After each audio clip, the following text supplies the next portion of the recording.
Jai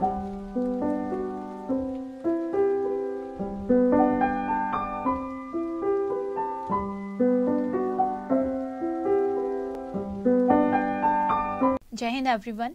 Myself Dr. Vanna Sharma from Ajay Kumar Garg Engineering College, Ghaziabad. The subject which I am taking is Engineering Physics and the subject code is KS101T. The topic which I was discussing, that is laser, and the topic which today I am taking, that topic is helium neon laser. So helium neon laser, that was the second laser in the market after ruby laser. Ruby laser was discovered in 1960, and after 1 year this second laser, helium neon laser, that was discovered.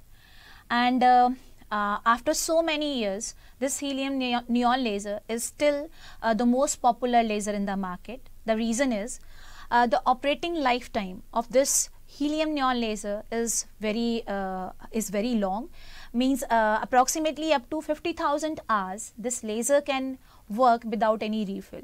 So because of the very long operating lifetime, this laser is still the most popular laser in the market. In addition to that, helium neon laser, that is having a large number of applications in different fields. So today we are going to discuss this helium neon laser. So the first point which I would like to highlight here, that is the general features of helium neon laser. So this helium neon laser, it is a gas laser. So as the name suggests, if it is a gas laser, means its active medium will be in gaseous state. So as you can see here, helium neon laser means there is a combination of two gases. You are using two neutral gases, and since the active medium is in gaseous state, that is the reason this laser is known as a gaseous laser. Second point is it is a 4-level laser. So as you know, all type of lasers which are there in the market, either they are 3-level laser or 4-level laser. Since 4 energy states are involved here, so this laser is known as a 4-level laser. Then the next point is, this laser is also known as atomic laser. Now the reason is, what you have two gases, helium and neon gases. Both the gases are inert gases. Neutral atoms are there, means you have neutral helium atoms and neutral neon atoms which are participating in light amplification. So since the active medium is in atomic form, helium and neon, these gases are in atomic state, so that is the reason this particular laser is also known as atomic laser. Next point is, the output of this laser is in CW mode. CW means continuous wave mode. Reason is, since the output of helium neon laser, that is continuously obtained from that laser system, means you are getting continuous output from this laser. So that is the reason this laser is known as CW laser. As we have discussed about ruby laser, that we are not getting a continuous output from ruby laser. We are getting a laser pulse, then for a short duration no output, then we are getting the next laser pulse. But here in helium neon laser, since we are getting continuous output, so that is the reason it is a CW laser.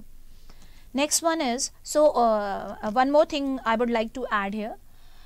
In those applications where the continuous output is required, where the continuous laser beam is required, we can use helium neon laser. And those applications where you require short laser pulses, in those cases you can use pulse lasers. The output of this laser is in visible range. So the output of this laser, that is 6328 angstrom, that is for red color. So you are getting output photons of this much wavelength. Actually, in addition to the 6328, you are also getting 2 more lines in infrared region.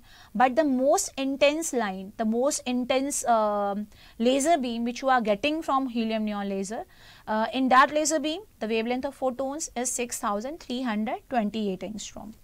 So these are the general features. Now we will discuss the construction.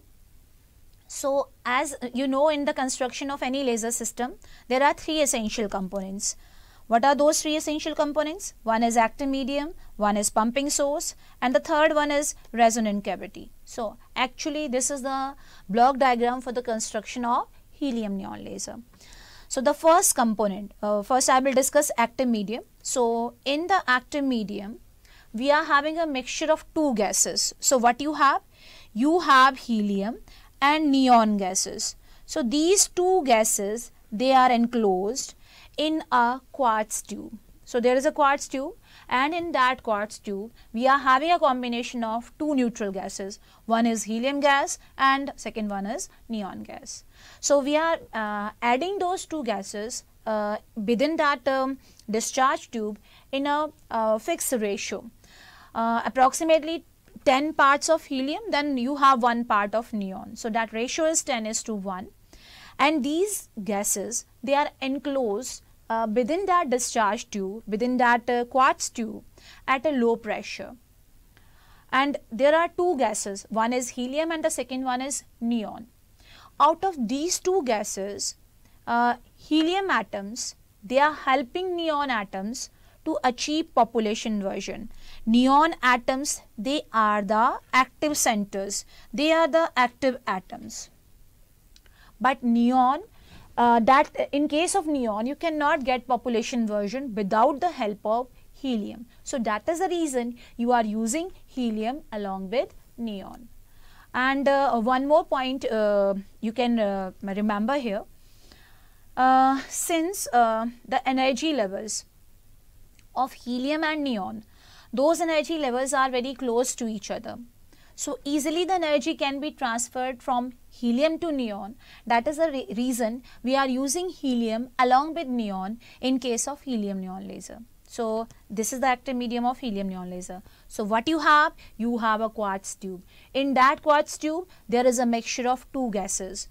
Those two gases are helium and neon gas. Helium and neon gases, they are enclosed in that discharge tube at a very low pressure, and the ratio which we are taking is 10:1. So neon atoms, they are the active atoms, but you are achieving a population inversion in helium, in neon with the help of helium. So next one is the pumping source. So in case of all gaseous lasers, the electric discharge pumping method is used. So this particular laser, since it is also a gas laser, so it is also using electric discharge pumping. So what you have, there are two electrodes which are connecting to a high frequency current source, through which electrons, they will start accelerating within the active medium, and those accelerated electrons, they will help to achieve population inversion. So that is the pumping source. You have two electrodes there, one cathode and one anode, and those two electrodes, they are connected to a high frequency alternating current source, through which electric discharge will start flowing inside the quartz tube, and those electrons which are accelerated, they will interact with the gaseous medium, and then we will get population inversion. So that is your pumping source, second component. One more point I would like to add here, that in addition to electric discharge pumping is there, which is responsible for population inversion in all type of gaseous laser. But in addition to that, one more pumping is also involved here, and that pumping is atom-atom collision pumping. So the first step is there will be electric discharge pumping, and the second one, there will be collision between two different type of atoms. Suppose you have X and Y type of atoms. So first, X type of atoms, they will move into higher energy state with the help of electric discharge pumping. Then these excited X type of atoms, they will collide with unexcited Y type of atoms. So there will be a collision between two different type of atoms, and that collision will help Y type of atoms to achieve population inversion. So here you have helium and neon. So helium, that will play the role of X, and neon, that will play the role of Y. That I will explain in the working of this helium neon laser. Now the third component. The third component of this laser system is resonant cavity. So what you have, there are two mirrors at the two ends of quartz tube. One mirror is fully reflecting and the other one is partially reflecting, and these two mirrors, they will help to capture the photons within the active medium, and you will get the output from partially reflecting end. So this is a block diagram for construction of helium neon laser. As you can see here, this is discharge tube, quartz tube. In that quartz tube, we have a mixture of helium and neon, and you know what is the ratio of helium and neon there? 10:1. Then the second one is pumping source, which is your electric discharge pumping. So there are two electrodes, and those two electrodes, they are connected to a high alternating current source, and through which electrons will start accelerating within this discharge tube. And the third one is resonant cavity. So what you have, one end is fully reflecting of this discharge tube and the other one is partially reflecting, and you always know that output of a laser system is obtained from partially reflecting end. So finally you will get the output from this partially reflecting end. Clear? So now we will discuss the working of this ruby laser with the help of this energy level diagram.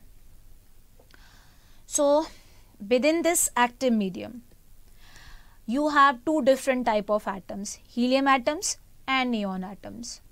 So in the energy level diagram, this particular part is for helium and this part is for neon. Clear? This is He1, the ground state for helium, and this one is a higher energy state, a metastable state for helium atoms, He2. This is neon 1, the ground state for neon atoms. This one is Ne2, a metastable state.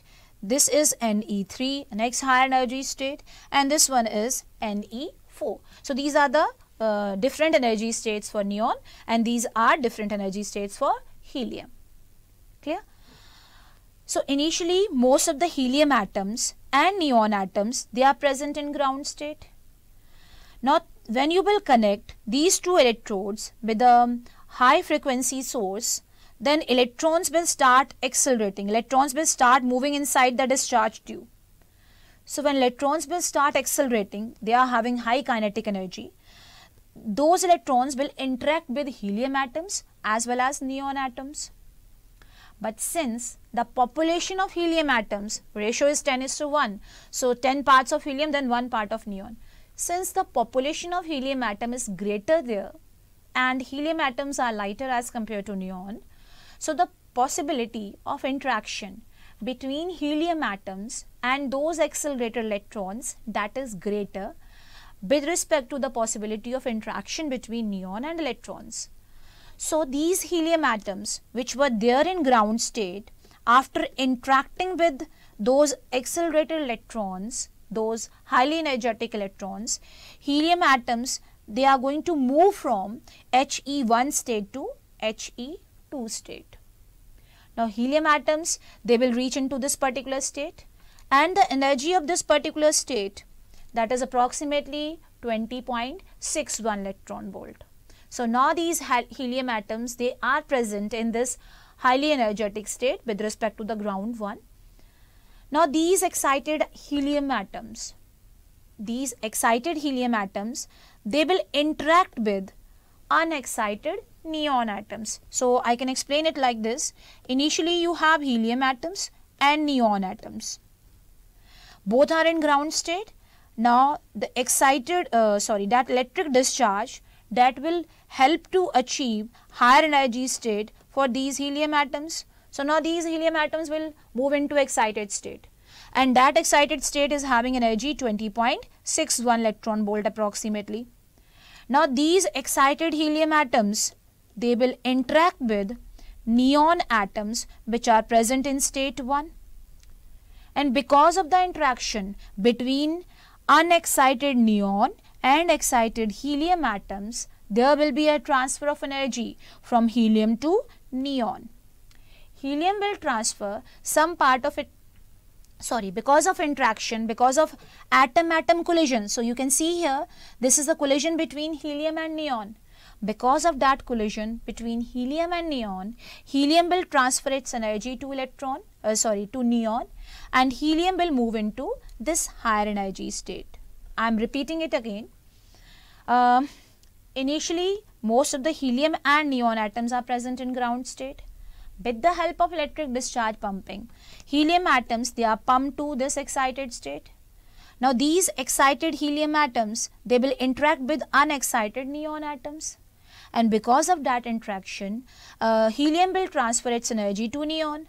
So now neon atoms, they will move into this higher energy state, which is very close to this state. So now you have neon atoms here.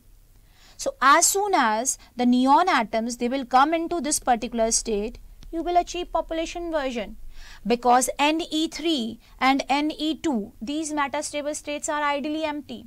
So as soon as you are getting few atoms, neon atoms in Ne4 state, you have population inversion.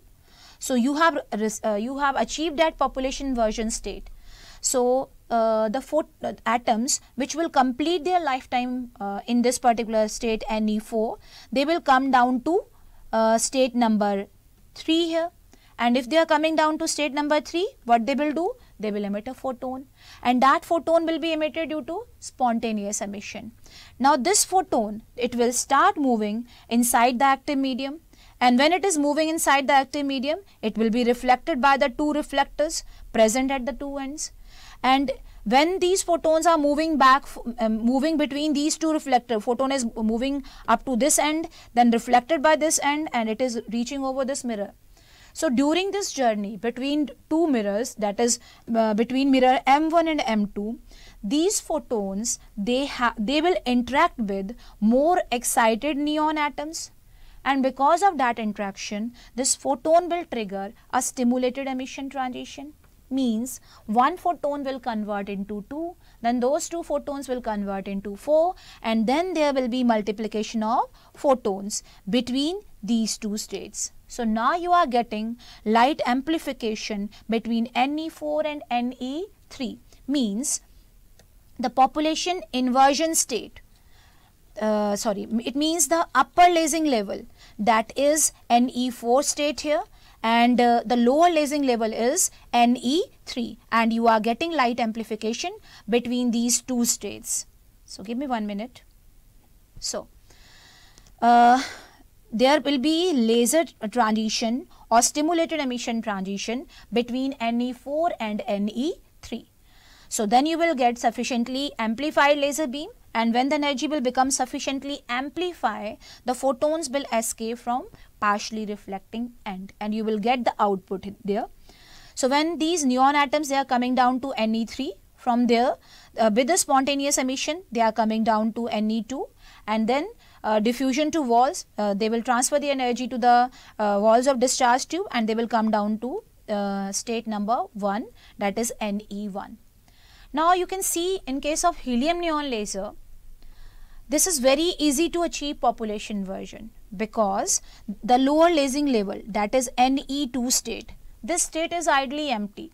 So as soon as a few neon atoms, they will reach into Ne4, you will get population inversion. So this is very easy to achieve population inversion in helium neon laser, and you can maintain that population inversion state for a long time. So it is easy to achieve population inversion, and it is easy to maintain that population inversion state in helium neon laser. That is the reason this laser is superior with respect to ruby laser. That is the reason you are getting the continuous output from this particular laser. Why you are getting continuous output? Because you are continuously getting population inversion state. So if I will conclude all these transitions, then the first transition in case of helium neon laser is the transition from He1 to He2. So that is a pumping transition, electric discharge pumping.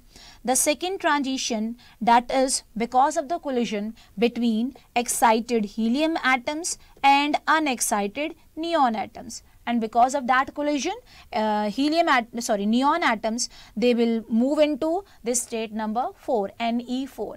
And as soon as you are getting neon atoms in Ne4, you have population inversion. Then you will get spontaneous emission transition. The third transition, when few atoms of Ne4, they will complete their lifetime, they will try to come down to a more stable state. So they will come down to Ne3 after emitting a photon, and that photon, that will start moving between the two reflectors, and then it will trigger a downward transition from Ne4 to Ne3. So that transition will be stimulated emission. So one photon will convert into 2, 2 will convert into 4, 4 will convert into 8, and there will be multiplication of photons, and then you will get a laser beam. So this is easy to achieve population inversion here, because a metastable state is the lower lasing level, and a metastable state will be ideally empty. So with respect to that state, if you want to achieve population inversion, then it is easy to achieve that state, it is easy to maintain that state. That's why this laser operates in continuous mode. You will get the continuous output from this particular laser. So that is why we can say that helium neon laser is superior than ruby laser. So that was the working of this helium neon laser. So finally I will discuss the applications of this laser. So helium neon laser, that is used for blood analysis, that is used to make holograms, because you are getting the output in visible range, used for tool alignment, used in markets at checkpoints, at those counters to read barcodes, and barcodes we are using helium neon laser. So helium neon laser, that is having different applications in different field. In medical field, in case of patients of paralysis, helium neon laser is used to stimulate the nerves. So these are different applications of helium neon laser. So that's all.